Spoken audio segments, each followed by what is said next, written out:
السلام عليكم ورحمة الله وبركاته. بسم الله والحمد لله والصلاة والسلام على حبيبنا وأسوتنا وقدوتنا وشفاعنا رسول الله صلى الله عليه وآله وسلم.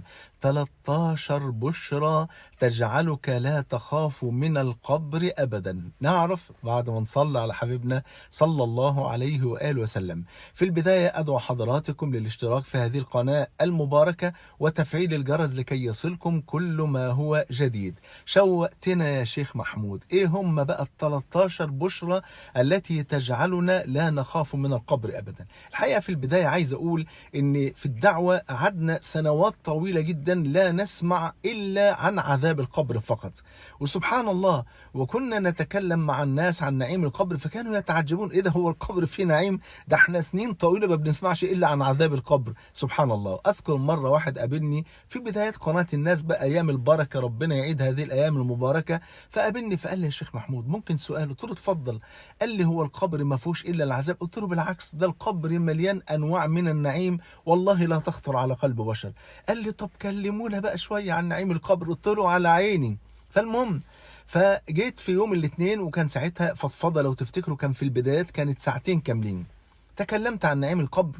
والله الساعتين ما قضوني لأني تكلمت بالتفصيل، ثم أكملتها في يوم الاثنين اللي بعده، يعني قعدت 4 ساعات يا حبايبي أتكلم عن نعيم القبر. فتخيلوا بقى، وده مش يعني مش إنكار لأن في عذاب قبر، لا، في نعيم قبر وفي عذاب قبر، الاثنين موجودين. أفنجعل المسلمين كالمجرمين ما لكم كيف تحكمون؟ ما هو لازم المؤمن يكافئ ولازم الكافر يجازى على كفره بالله سبحانه وتعالى. تعالوا نشوف بقى ال 13 بشرى اللي هتخلينا ما نخافش من القبر ابدا ولا من لحظه دخول القبر بفضل الله. نبداهم بقى، بس برضه تصلوا على حبيبنا، مفيش حاجه عندنا ببلاش، صلى على النبي صلى الله عليه وسلم.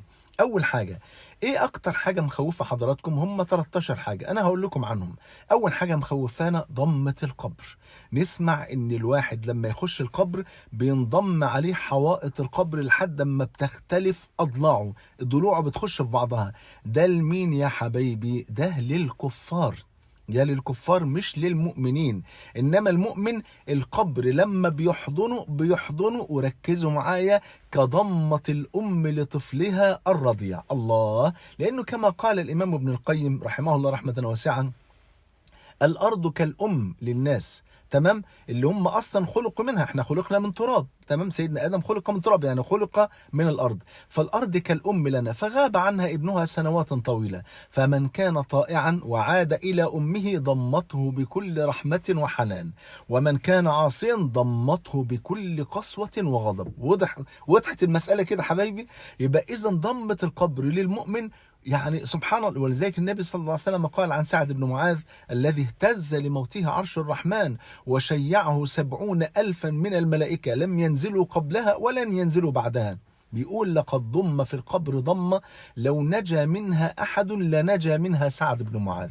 لكن سعد بن معاذ لما يضم في القبر يضم ضمة بكل رحمة، لأنه من المبشرين بالجنة بفضل الله سبحانه وتعالى. يبقى إذن أول بشرى إن ضمة القبر بتكون للمؤمن كضمة الأم لطفلها الرضيع. هتحسوا بدفء الأم وهي بتحضنكم في ضمة القبر. الله أكبر.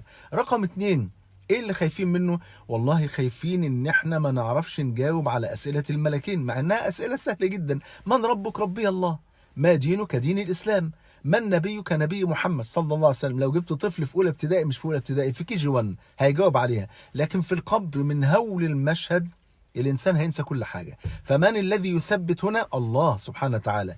يثبت الله الذين آمنوا بالقول الثابت في الحياة الدنيا وفي الآخرة ويضل الله الظالمين ويفعل الله ما يشاء.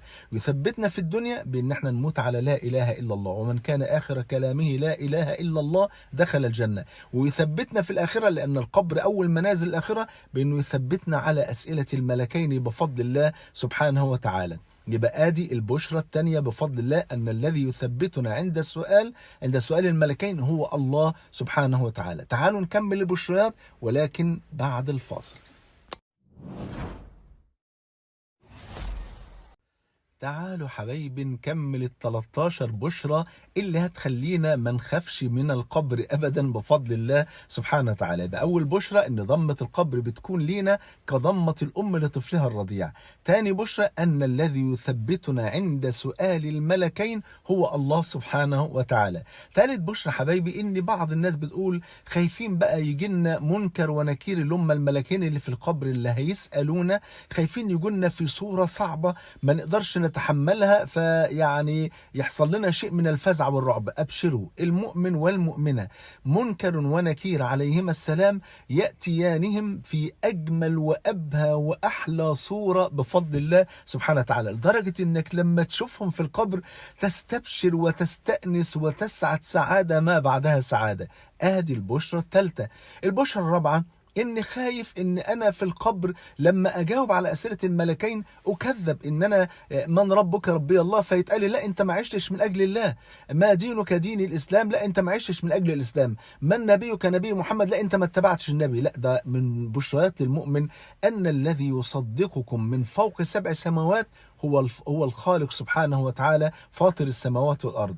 فالمولى عز وجل حينما نجيب على الأسئلة بتثبيت من الله، يعني النعم ابتداء وانتهاء كلها من عند الله، فلما نجيب على الأسئلة فالله عز وجل من فوق 7 سماوات يقول صدق عبدي. الله أكبر. إذا فالذي يصدقك ويصدقك من فوق 7 سماوات هو فاطر السماوات والأرض سبحانه وتعالى. يبقى هذه البشرى الرابعة.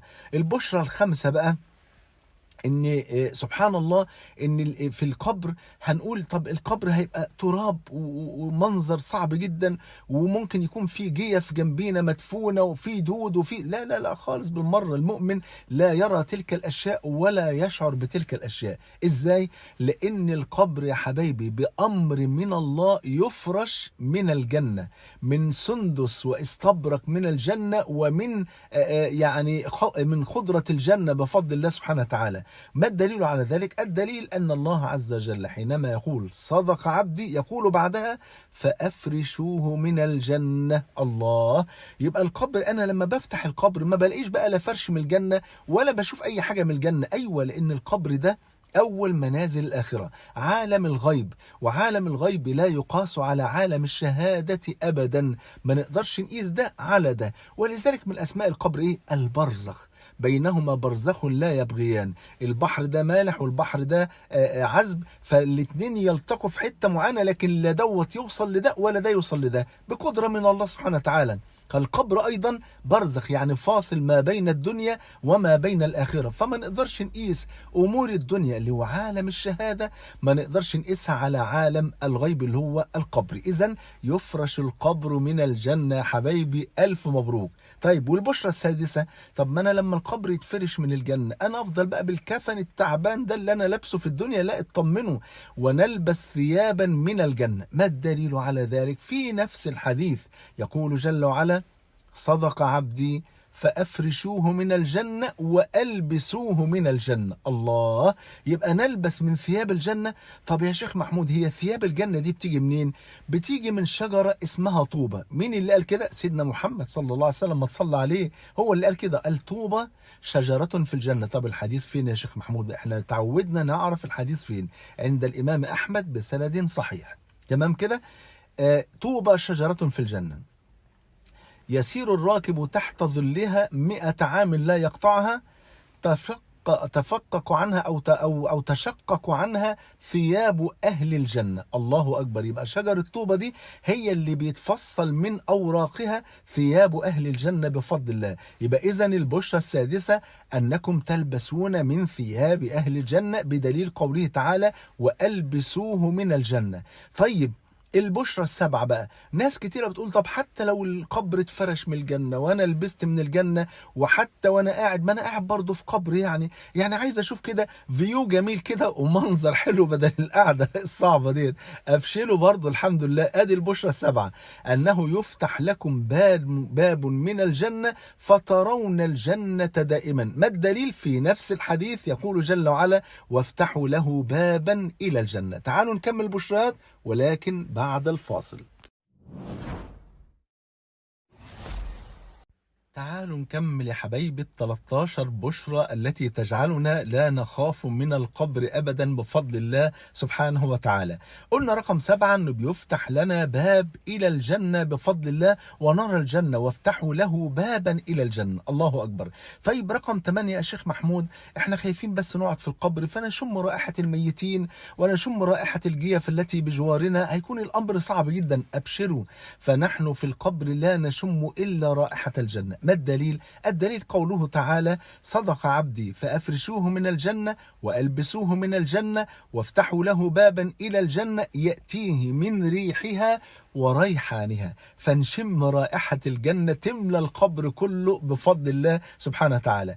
المشكلة التاسعة اللي انتوا خايفين منها، القبر ضيق يا شيخ محمود. برضو انت شايف القبر عامل ازاي؟ لو كان قبر شرعي يا دوب بيبقى على قد الجسم وبس، مفيش مكان ولا متسع حتى نعمل حاجة. أبشروا، فالنبي أخبر صلى الله عليه وسلم ان قبر المؤمن والمؤمنة حاجة من الاثنين حسب ايمان العبد بقى، اما ان يكون 70 ذراع طول و70 في 70 ذراع عرض، واما ان يكون كمد البصر. يعني حضرتك او حضرتك لو وقفت فوق برج القاهرة، شوف عينك تجيب كام كيلو، 20 30 كيلو، ده يبقى القبر بتاعك.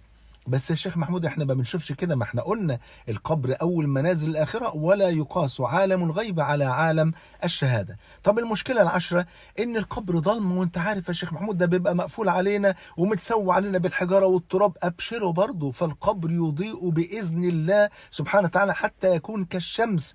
قبر المؤمن بيضيء ولا يكون فيه ظلام ابدا بفضل الله سبحانه وتعالى. ولذلك كان من الدعاء: ونور لنا قبورنا. فإذا فالقبر للمؤمن يكون مضيئا منيرا بفضل الله سبحانه وتعالى. رقم 11 بقى، ودي مشكلة برضو. ما أنا يا شيخ محمود حتى لو قاعد في قبر برضو مفروش من الجنة وأنا لابس من الجنة وبشم ريحة الجنة، برضو هستوحش أنا قاعد لوحدي وهي قاعدة لوحدها، يعني برضو الموضوع صعب. أبشروا برضو، ربنا سبحانه وتعالى بيبعث لكل مؤمن ولمؤمنة بفضل الله جليس وأنيس إلى يوم القيامة، كما قال النبي صلى الله عليه وسلم كما عند أحمد بسند صحيح: فيأتيه رجل طيب الوجه أبيض الوجه أبيض الثياب جميل المنظر طيب الرائحة، فيقول المؤمن: من أنت؟ فوجهك الوجه الذي يأتي بكل خير. يقول: أنا عملك الصالح، جئت لأكون أنيسك وجليسك إلى يوم القيامة. الله أكبر. يبقى جنة اللي يونسنا لحد يوم القيامة. رقم 12، طب يا شيخ محمود ما انت عارف ان فترة القبر هتبقى طويلة قوي، يعني لو دفنته لسه يوم القيامة فاضل له 1000 سنة ولا 2000 ولا هقعد في القبر 2000 سنة. أبشروا، المؤمن يمر عليه فترة القبر حتى لو مدفون من 1,000,000 سنة، يمر عليه بقدرة من الله كصلاة ظهر أو كصلاة عصر بفضل الله سبحانه وتعالى. ومعاه جليسه أنيسه، القبر مفروش من الجنة والريحة من الجنة واللبس من الجنة وحاجة يعني ما شاء الله. ما تقوليش فندق بقى 5 ستارز ولا حتى 12 ستارز، اللهم بارك يا رب. صنع الله سبحانه وتعالى هو الذي أمر الملائكة أن تجهز القبر هكذا لأهل الإيمان. رقم 13 ودي آخر حاجة بقى، إن إحنا حبايبي أصلا قبل ما بندخل القبر نحن نبشر بالجنة إن شاء الله. ما الدليل على ذلك؟ الدليل قوله تعالى: إن الذين قالوا ربنا الله ثم استقاموا تتنزل عليهم الملائكة ألا تخافوا ولا تحزنوا وأبشروا بالجنة التي كنتم توعدون. يبقى ألا تخافوا، ما تخافوش من اللي جاي كله خير، ولا تحزنوا، ما تحزنش على دنيا اللي انت حزين عليها.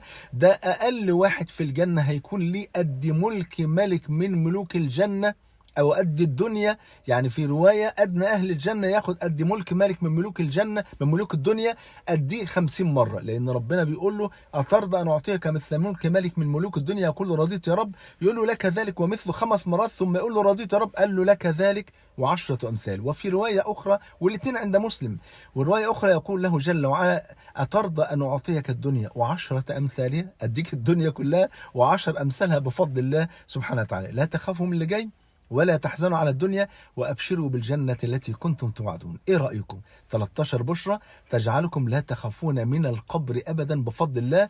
انشروا هذا المقطع وعرفوا الدنيا كلها بهذه البشريات حتى نرجو ما عند الله ونحسن الظن بالله سبحانه وتعالى. بحبكم في الله، والسلام عليكم ورحمة الله وبركاته.